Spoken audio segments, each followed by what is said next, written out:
Image வந்து கூகுள்ல just graph பண்ணி நீங்க போட்டுக்கலாம்.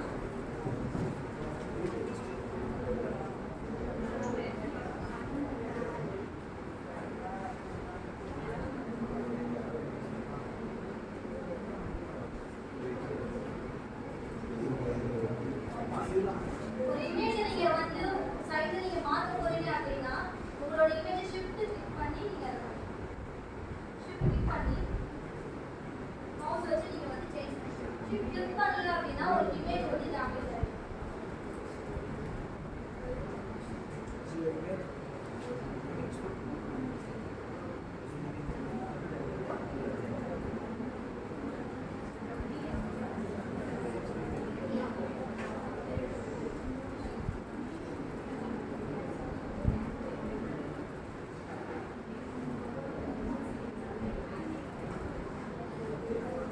நீங்க ஒரு லேஅவுட் கிரியேட் பண்றீங்க அப்படின்னா அந்த ஸ்கொயர் லேஅவுட் கிளிக் பண்ணிக்கோங்க. அது நிறைய டிசைன் இருக்கும். சர்க்கிள் இருக்கும், ஆரோ இருக்கும். உங்களுக்கு என்ன டிசைன் வேணுமோ அந்த மாதிரி எடுத்துக்கோங்க. நான் ஃபர்ஸ்ட் ஒரு ரெக்டாங்கிள் எடுத்துக்கிறேன்.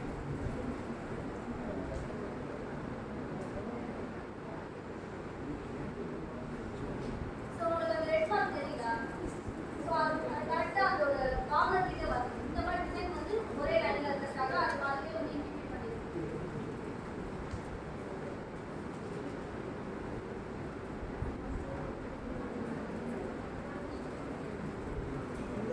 இதோட கலர் நான் வந்து ஒயிட் எடுக்கிறேன்.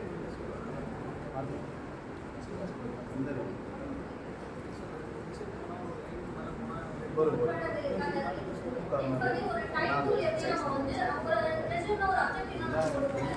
அந்த மாதிரி நம்ம ஒரு டைப் டூல் ஒரு அப்ஜெக்டிவ் நம்ம கொடுப்போம்.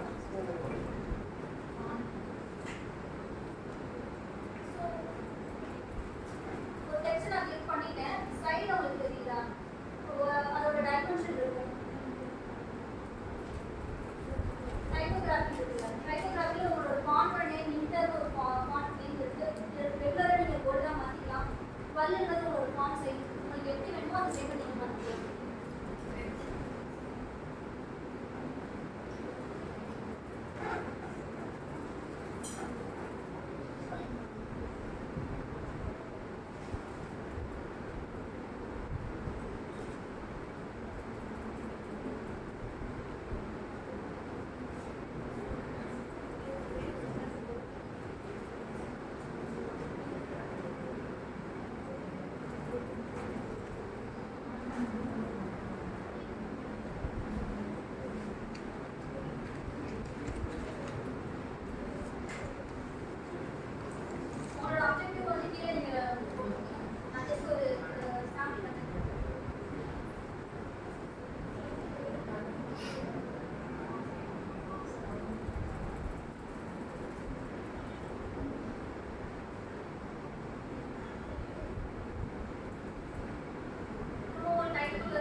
இதுதான் ரெஸ்யூம், இப்படிதான் இருக்கும். எல்லா ஐடி கம்பெனிலையுமே இதுதான் எக்ஸ்பெக்ட் பண்ணுவாங்க. நம்மளோட ஸ்கில்ஸ் என்ன, நமக்கு என்ன தெரியும், சிம்பிளாக இருக்கும். 2 பேஜஸ்லாம் இருக்கக்கூடாது, மேக்ஸிமம் 1 பேஜ்லேயே நம்மளோட எல்லாமே இருக்கணும். இப்போ எல்லா கம்பெனிலுமே எக்ஸ்பெக்ட் பண்ணுற ரெஸ்யூமோட மாடல் இப்படிதான்.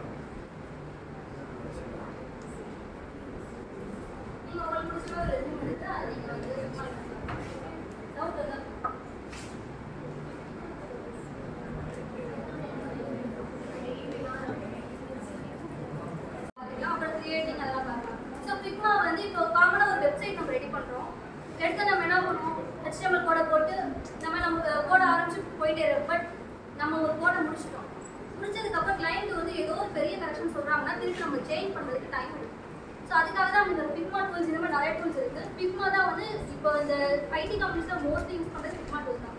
ஸோ இந்த டூலில் வந்து என்னென்ன பண்ணுறோன்னா கிரியேட் பண்ணணும். எதனா ஒரு வெப்சைட் லேஅவுட்டை கிரியேட் பண்ணணும், இல்லை மொபைல் ஆப், இல்லை நான் சொன்ன மாதிரி யூசர் ரிசர்ச் எடுத்தோம்ல, இந்த ரிசர்ச்சை நீங்கள் எப்படி விஷுவலாக கொண்டு வருவீங்க. ஸோ இந்த மாதிரி விஷயத்தெல்லாம் நம்ம வந்து ஃபிக்மாவில் பண்ண போகிறோம். So Figma is use for creating, prototyping and collaboration. So creating ஒரு விஷுவல் டிசைன்ஸ், இப்போ நீங்கள் யூசர் ரிசர்ச்சை ஒரு விஷுவலாக காட்டுறீங்க. ஸோ இதெல்லாம் வந்து கிரியேட் பண்ணுறது. நெக்ஸ்ட் வந்து ப்ரோட்டோடைப்பிங். ப்ரோட்டோடைப்பிங் அப்படின்னா என்னன்னா, இப்போ நம்ம சொல்லலாம் ஒரு வெப்சைட் நான் பண்ணிட்டேன், ஆனால் வந்து எனக்கு அது சேஞ்ச் ஆகுதுன்றது நம்ம வந்து சொல்கிறோம்ல. ஸோ அதை நம்ம இங்கேயே வந்து சேஞ்ச் பண்ணிக்கலாம். ஸோ ப்ரோட்டோடைப்பிங்னா ஃபைனலாக நம்ம ஒரு அவுட்புட் வரதுக்கு முன்னாடி எல்லா ஃப்ளோவையும் நம்ம முடிச்சுப்போம். அதுக்கப்புறம் தான் கோடிங்கே போகும். அதுக்கு பேர் தான் ப்ரோட்டோடைப்பிங். நெக்ஸ்ட் வந்து கொலாபரேட்டிங். இப்போ கொலாபரேட்டிங் அப்படின்னா என்னன்னா, இப்போ வந்து ஒரு பெரிய ப்ராஜெக்ட் 100 பேஜஸ் இருக்குது அப்படின்னா நான் ஒரு ஆள் உட்காந்து பண்ண முடியாதுனால, ஸோ இது ஒரு டீமாக கொலாபரேட் பண்ணி தான் பண்ணணும். எக்ஸாம்பிளுக்கு எப்படின்னா, நீங்கள் வந்து ஒரு ஹோம் பேஜ் பண்ணுறீங்க, நீங்கள் வந்து ஒரு காண்டாக்ட் பேஜ் பண்ணுறீங்க. ஸோ நம்ம டீமாக அது வந்து ஸ்பிளிட் பண்ணி பண்ணலாம். இதே காண்டாக்ட் பேஜையே 2 பேர் கூட பண்ணலாம். ஸோ அதுக்காக தான் வந்து கொலாபரேட்டிங் வந்து யூஸ் பண்ணுவோம். இப்போ இது வந்து எப்படின்னா மெயில் வச்சு ஆக்சஸ் பண்ணிக்கலாம், ஜிமெயில் வச்சு சம்திங் அந்த பாஸ்வேர்ட்லாம் யூஸ் பண்ணி லாகின் பண்ணி தான் யூஸ் பண்ணுவோம்.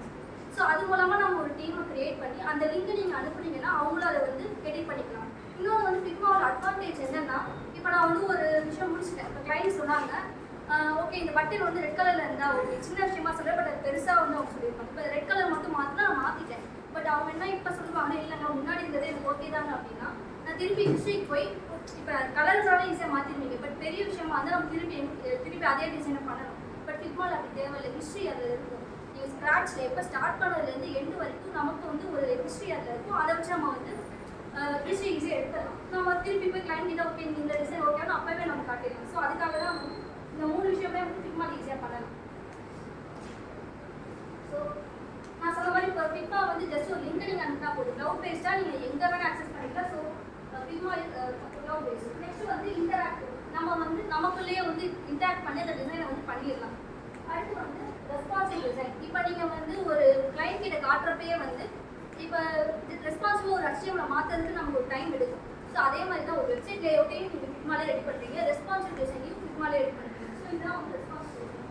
நெக்ஸ்ட் வந்து இப்போ நீங்கள் ஒரு காம்பனன்ட் ரெடி பண்ணிட்டீங்க, ஒரு டெக்ஸ்ட்டுக்கு ஒரு கலர், ஒரு ஃபாண்ட் சைஸ் எல்லாமே ரெடி பண்ணி ஒரு ஹெட்டிங் இதான் அப்படின்னு சொல்லி ரெடி பண்ணிட்டீங்க அப்படின்னா அதை நீங்கள் அந்த எந்த ஒரு இடத்துலையுமே அதை யூஸ் பண்ணிக்கலாம். ஸோ ரீயூசபிள் மீனிங் ஒரு இடத்த நான் வச்சுருக்கேன், அந்த இதை வந்து எங்கே அந்த காம்பனண்ட்டை எங்கே வேணால் யூஸ் பண்ணிக்கலாம். நெக்ஸ்ட் வந்து வெர்ஷன் கண்ட்ரோல். நான் சொன்ன மாதிரி ஆட்டோமேட்டிக்காக சேஞ்ச் ஆகிடுங்க. நீங்கள் போய் சேவ் பண்ணணும், இப்போ நீங்கள் வேர்ட்லாம் யூஸ் பண்ணுறீங்களா, போய் சேவ் பண்ணணுன்றதே கிடையாது, அதுவே ஆட்டோமேட்டிக்காக சேஞ்ச் ஆகும். ப்ளஸ் வெர்ஷன் கண்ட்ரோல் மீனிங்னா ஹிஸ்ட்ரி வந்து எங்கேயுமே டெலிட் ஆகாது. நெக்ஸ்ட் வந்து பிளாட்ஃபார்ம் இன்ஃபுல். நீங்கள் மொபைல் ஆப்லேயும் நீங்கள் இப்போ நார்மலாக நம்ம கூகுள் ப்ளே ஸ்டோரில் போய் டவுன்லோட் பண்ணி பண்ணலாம், இல்லை நம்ம வந்து வெப்சைட் கூகுள்லேயும் போய் பண்ணிக்கலாம். ஸோ இந்த 6 தான் நம்ம பார்க்க போகிறோம். இது ஏற்கனவே உங்களுக்கு காட்டி எழுத சொன்னேன், அந்த 6 டைப் தான். இது ஒன்று நான் பார்க்கலாம்.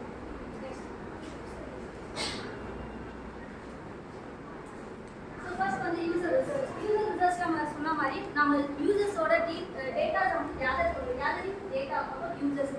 இது வந்து நம்ம காமனாக ஸ்டூடெண்ட்ஸ்குள்ளே பண்ணுறோம். ஒரு ரிசர்ச்சாக நம்ம பண்ணுறப்ப ஒரு பெரிய இப்போ ஒரு கம்பெனி இருக்காங்க, இப்போ ஒரு டவ் கம்பெனி, சோப் கம்பெனி இருக்காங்கன்னா அவங்களுக்கு என்னென்னா நம்ம சோப்பை எத்தனை பேர் யூஸ் பண்ணுறாங்கிறது தெரியும். ஸோ இந்த மாதிரி விஷயத்துக்குலாம் வந்து நம்ம விஷுவலாக காட்டுறதுக்குலாம் ஃபிக்மா யூஸ் பண்ணுவாங்க.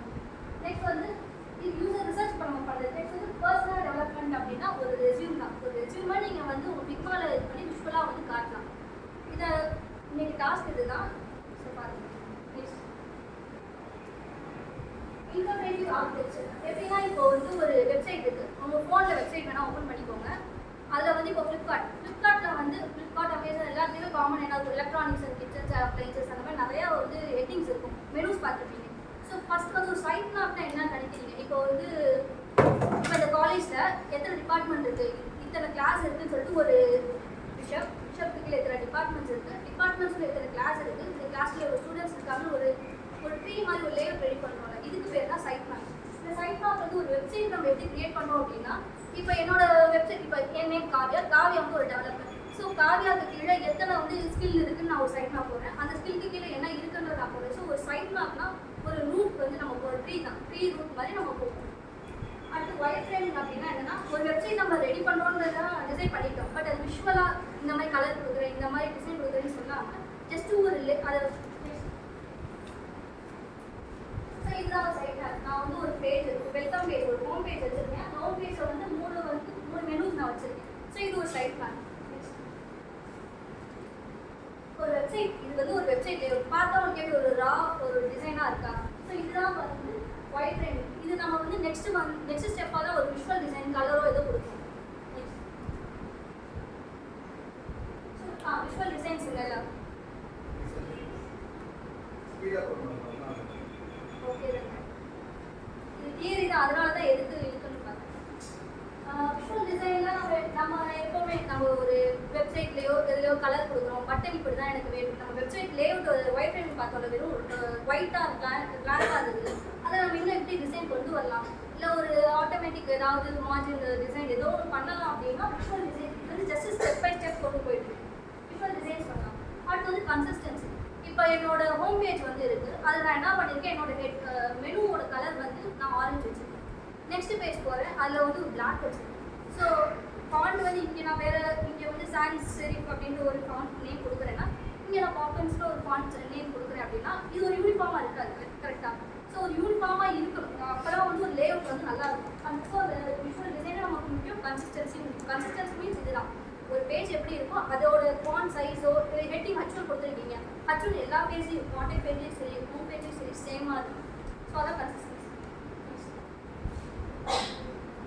ப்ரோட்டோடைப்பிங் நான் சொன்னது, இப்போ ஒரு ஃபைனல் டெஸ்ட்டுக்கு போகிறதுக்கு முன்னாடி நம்ம எல்லாத்தையும் முடிச்சு வச்சுருக்கோம், அதுக்கு பேர் தான் ப்ரோட்டோடைப்பிங்.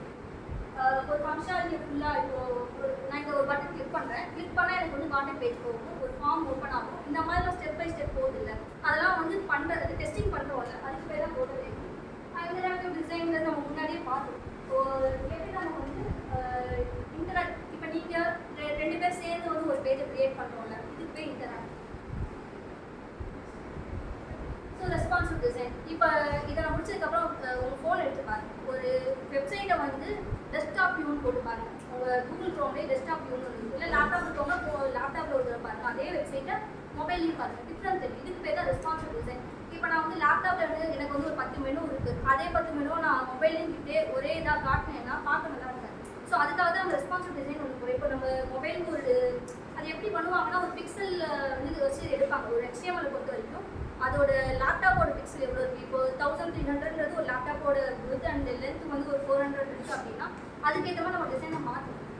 ஸோ அதே மாதிரி தான் மொபைல் உள்ள ஒரு 600 இருக்குது அப்படின்னா, ஸோ இந்த இதுக்கும் என்னோட டிசைன் மாறணும்னு சொல்கிறோம்ல, இதுதான் ரெஸ்பான்சிவ் டிசைன். டேப்லெட்டுக்கு ஒரு டிசைன் இருக்கும், நம்மளோட டேப் இருக்குல்ல, ஸோ அந்த மாதிரி டிசைன் மாற்றுறதுக்கு வந்து நம்ம ஃபிக்மாவில் ரெடி பண்ணி கிளைண்ட் கிட்ட காட்டணும் உங்களுக்கு மொபைல். ஏன்னா வந்து இப்போ எல்லாருமே மொபைல் லேப்டாப் அந்தளவுக்கு யாரும் யூஸ் பண்ணுறது.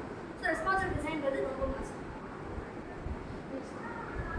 ஸோ இப்போ நீங்கள் யூசர் ரிசர்ச் எடுக்கிறீங்களா, இதை உங்களோட லேப்டாப்பில் வந்து ஒரு சர்வே மாதிரி ரெடி பண்ணணும். அண்ட் ஒரு ரெஸ்யூமையும் வந்து ஃபிக்மா ஃபோன்லேயும் பண்ணலாம். ஸோ அது ஒரு ப்ராப்ளம் இல்லை, உங்கள் ஃபோனை ஓப்பன் பண்ணிக்கோங்க, ஃபிக்மா ஆப்பை வந்து டவுன்லோட் பண்ணுங்கள். லேப்டாப் இருந்தால் நல்லா இருக்கும், ஏன்னா அது ஈஸியாக பண்ணலாம். ஃபோன்னா ரொம்ப